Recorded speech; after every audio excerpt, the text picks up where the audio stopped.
6일 지방선거 특별기획, 청년 정치를 묻다 그 마지막 순서입니다. 안팎으로 녹록지 않은 청년 정치의 현실을 왜 개선해야 하고 또 어떻게 발전시킬 수 있는지 살펴봅니다. 이지연 기자와 세명대 단비뉴스가 함께 취재했습니다. 청년들에게 정치할 생각이 있는지 물었습니다. 현실적으로 생각하면은 정치를 하기 위해서는 돈이 필요하잖아요. 그러니까 뭔가 뒷배경이 좋지 않는 이상 자신 스스로 정치에 입문하기는 좀.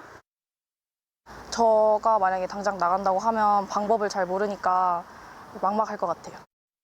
이미 기성세대들이 너무 많이 붙잡고 있고 저희 청년 세대들이 관심을 갖기에는 너무 각자 살기가 너무 힘드니까. 아직도 미래 세대에게 정치는 어렵고 무겁기만 합니다. 정치가 내 삶에 영향을 미친다는데 쉽게 와닿지 않는 겁니다. 하지만 나와 같은 나이대의 정치인이 내가 어려워하는 문제에 공감하고 해결책을 제시한다면 얘기가 달라지겠죠. 바로 이 지점이 청년 정치가 잊어서는 안 되는 출발점입니다. 비례대표로 경상북도 상주시 의회에 입성한 민지연 의원은 가장 먼저 청년 기본조례부터 만들었습니다.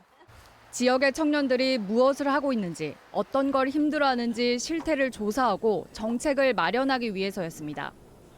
청년 정책을 만들려면 이제 그 예산이 필요하잖아요. 그 예산을 쓸 수 있게끔 하는 그 지원 근거를 만드는 그런 조례거든요.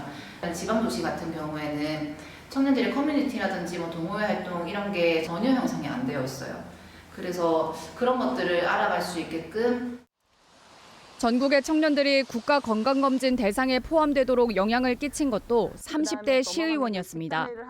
돌도 씹어먹을 나이라며 당연하게만 여겼던 청년 세대의 건강을 국가가 보살피도록 했습니다.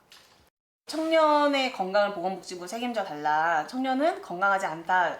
뭐 이런 키워드로 이제 그때 강화문일본가에서 발표를 했고. 그렇다고 청년 정치가 청년의 목소리만 대변하는 건 아닙니다. 지난 제7회 지방선거에서 당선돼 충북 기초의회에 입성한 청년 정치인 5명이 발의한 조례는 80여 건. 이 가운데 청년 청소년과 관련된 건 11건으로 그 외에는 장애인 휠체어 수리 지원, 수화 언어 활성화, 친환경 자동차 보급 등 소외된 분야와 미래를 위한 것이었습니다. 청년 정치는 이미 기성 정치가 해결하지 못한 문제를 다루며 자리 잡고 있습니다. 선거 제도와 공천의 문턱을 낮춰 청년 정치인을 더 뽑아야 하는 이유입니다.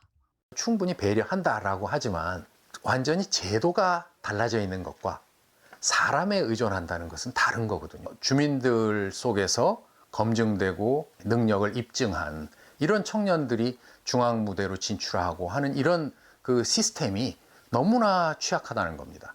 정당의 책임도 큽니다. 선거 때만 반짝 청년을 영입하는 게 아니라 정치 경험과 경력을 쌓도록 길러내야 합니다.